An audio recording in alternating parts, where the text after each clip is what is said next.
तर आज मी ना अगदी झटपट असे फक्त 10च मिनिटात झटपट असं आहे ना आवळा लोणचं बनवणार आहे.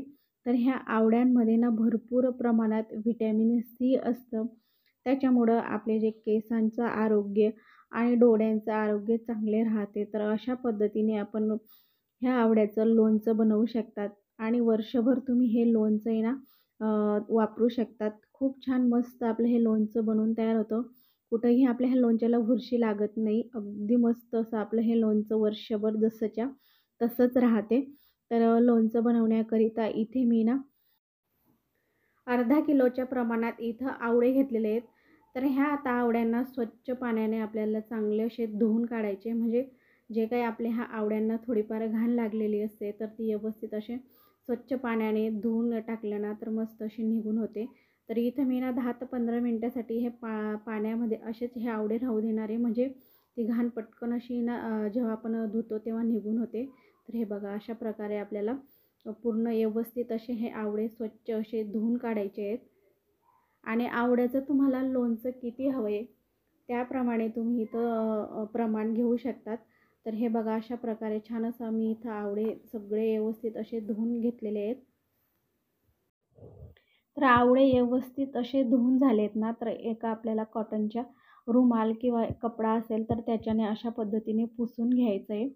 तर पूर्णपणे आपल्याला हे आवळे ना कोरडे करून घ्यायचे कारण आपण लोणचं भरपूर असा दिवस पुरवतो. त्याच्यामुळे ना जर इथं पाण्याचा ह्या आवळ्यांमध्ये पाण्याचा अंश जर राहिला ना तर मग ते खराब होण्याची शक्यता राहते. त्याच्यामुळं शक्य होईल तेवढं आपल्याला हे आवळे कोरडे करून घ्यायचे आहेत. तर अशा पद्धतीने मी सुरी घेतलेली आहे आणि त्याच्याने आपल्याला हे याच्या उभ्या स्लाईस अशा करून घ्यायच्या आहेत. तर हे बघा अशा पद्धतीने अगदी पटकन होतात. जसं वेळसुद्धा लागत नाही. झटपट लगेच निघून होतात. आता तुम्हाला किती बारीक आणि किती मोठ्या स्लाईस हव्या आहेत त्याप्रमाणे तुम्ही इथं कट करून घेऊ शकतात.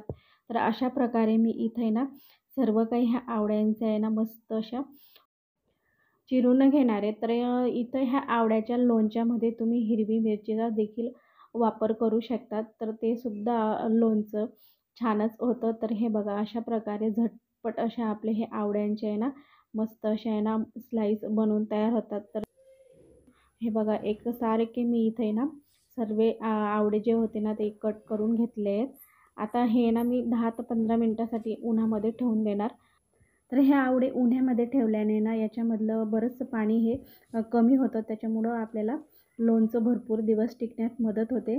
तर ह्या आवळ्यासाठी जे लागणारे मसाला आहे तर तो बघूयात. तर त्याकरिता इथे मी घेतलेले आहेत हिंग, हळद, मिरची पावडर आणि बारीक असे चिरून घेतलेले आहे ना मी 4 ते 5 लसूणच्या पाकळ्या घेतलेल्या आहेत. तर त्या देखील मी उभ्या अशा कट करून घेतलेल्या आहेत. तर बारीक अशा मस्त आपल्याला याच्या देखील स्लाईस करून घ्यायच्या आहेत.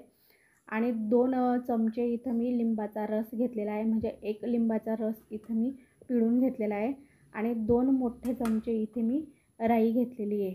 तर इथं मी पिवळी राईची जी डाळ असते ना तर ती वापरलेली आहे आणि सोबतच 2 मोठे चमचे गूळ आणि चवीप्रमाणे मीठ. तर 1 चमचा इथे मी घेतलेले आहेत मेथी दाणे आणि 1 चमचा बडीशोप आणि 1 चमचाभर जिरे. तर असं आपलं हे आवळ्याचा जो काही मसाला आहे तर ते प्रमाण आहे. तर प्रमाण मी तुम्हाला आहे ना जेव्हा मी बनवेल तर तेव्हा मी सांगतच देईल. तर हे बघा अशा पद्धतीने आपल्याला हे ना थोडंसं आहे ना मध्यम गॅसवर हे तिघंही आपले जे जिरं, शोप आणि मेथी दाणे तर व्यवस्थित असे ना परतवून घ्यायचं आहे.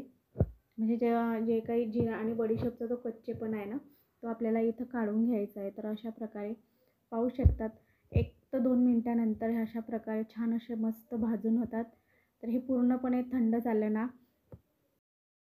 तर अशा प्रकारे आपल्याला आहे ना याची थोडीशी जाडसर पावडर तयार करून घ्यायची आणि हा जो काही मसाला बनवून घेतलेला आहे ना तर थोडासा जाडच पाहिजे. जास्त बारीक अशी पावडर याची करू नका.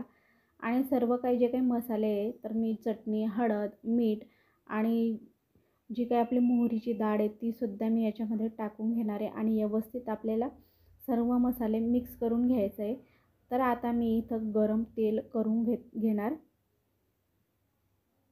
तर हे बघा एकदम कडकडीत असं मी तेलचा धूर निघूस तोपर्यंत चांगलं असं कडकडीत गरम करून घेतलेलं आहे आणि त्याच्यामध्ये टाकणारे जे काही आपण लसूणच्या काप करून घेतल्या होत्यात बारीक, तर त्या याच्यामध्ये टाकायच्या.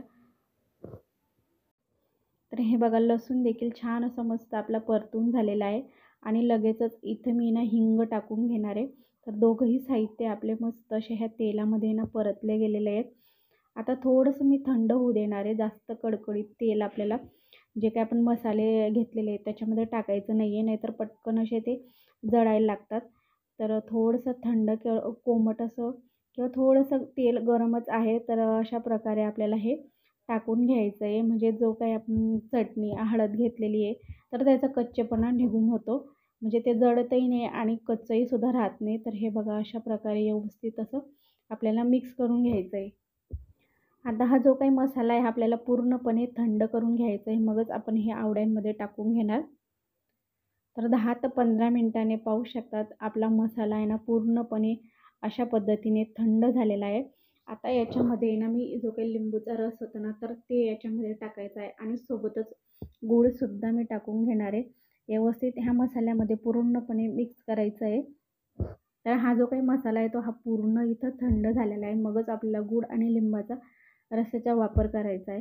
तर व्यवस्थित असं मिक्स करून झालेलं आहे सर्व काही. जे मसाले होते किंवा लिंबू होता, गूळ, तर चांगलं असं मिक्स झालेलं आहे.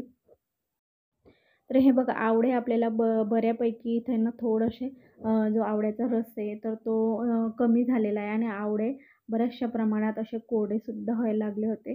तर ते लगेचच मी आता आहे ना हे जो काही मसाला आहे तर त्याच्यामध्ये टाकून व्यवस्थित आपल्याला मिक्स करून घ्यायचं आहे. तर हे लोणचं बनवत असताना आपल्याला इथं एक काळजी घ्यायची, म्हणजे आपल्याला ह्या आवड्यांमध्ये पाण्याचा अंश अजिबात राहू द्यायचा नाही आहे. पूर्णपणे कोरडे करून मग आपल्याला लोणचं करायचं आहे. आणि दुसरी गोष्ट म्हणजे आपल्याला एका लिंबाचा तरी ह्या आवड्यामध्ये वापर करायचा आहे. तर लिंबू हे प्रिझर्व्हेटिव्हचं काम करतं. त्याच्यामुळं आपलं लोणचं आहे ना खराब होत नाही. आणि गुळाचा किंवा साखरेचा देखील आपल्याला थोडासा का अशाना वापर इथं करायचा आहे. तर याच्याने काय होईल की आपले जे सगळे फ्लेवर आहेत ना, तर ते व्यवस्थित बॅलन्स होतात. तर ह्या आवड्यांमध्ये तुरटपणा आहेत किंवा आपण मिरची चटणी वापरलेली आहे, तो तिखटपणा आहे. लिंबाचा रस वापरलेला आहे, तर तो आंबटपणा आहे. तर गूळ वापरल्याने काय होतं की सगळे फ्लेवर हे ना हे व्यवस्थित असे बॅलन्स होतात. त्याच्यामुळं थोडंसं काशीने आपल्याला इथं गूळ किंवा साखरेचा इथं वापर करायचा आहे. तर पाहू शकतात अशा पद्धतीने आपल्याला काचेच्या बरणीमध्ये हे लोणचं व्यवस्थित असं भरून ठेवायचं आहे किंवा तुमच्याकडे जी चिनी मातीची बरणी असते त्याच्यामध्ये सुद्धा तुम्ही हे लोणचं भरू शकतात. पण प्लास्टिकची बरणी किंवा स्टीलचं भांडं याचा अजिबात वापर करायचा नाही आहे. तर तेव्हा प्लास्टिकच्यामुळे ना हे लोणचं खराब होण्याची शक्यता राहते. त्याच्यामुळे जर शक्य होईल ना तर अशा पद्धतीने काचेचीच बरणी वापरा. खूप छान आपलं हे लोणचं बनून तयार होतं. तर हे असं लोणचं आहे ना तुम्ही सकाळी 1 तासभर हे ना उन्हामध्ये ठेवायचं आहे. म्हणजे छान असं पटकन आपलं हे लोणचं आहे ना मुरून तयार होतं. म्हणजे झटपट असं आपलं हे लोणचं बनलं जातं. तर अशा प्रकारे आपलं छान असं आवड्याचं लोणचं बनलं गेलेलं आहे. तर ह्या लोणच्याचा मसाल्याचा जो काही आपण वापरलेला आहे, तर त्याचं सगळं प्रमाण मी खाली डिस्क्रिप्शन बॉक्समध्ये देणार आहे. तर तिथं जाऊन तुम्ही याचं व्यवस्थित असं प्रमाण पाहू शकतात. तर पाहू शकाल तुम्ही अगदी मस्त आपण आवळे जर बाजारात छान असे मिळायला लागलेले आहेत आणि वेगवेगळे पदार्थ आपण बनवत असतो. पण जर का तुम्ही अशा पद्धतीने छान असं मस्त चटपटीत लोणचं बनवलं ना, तर खूप छान मस्त चवीला लागतं.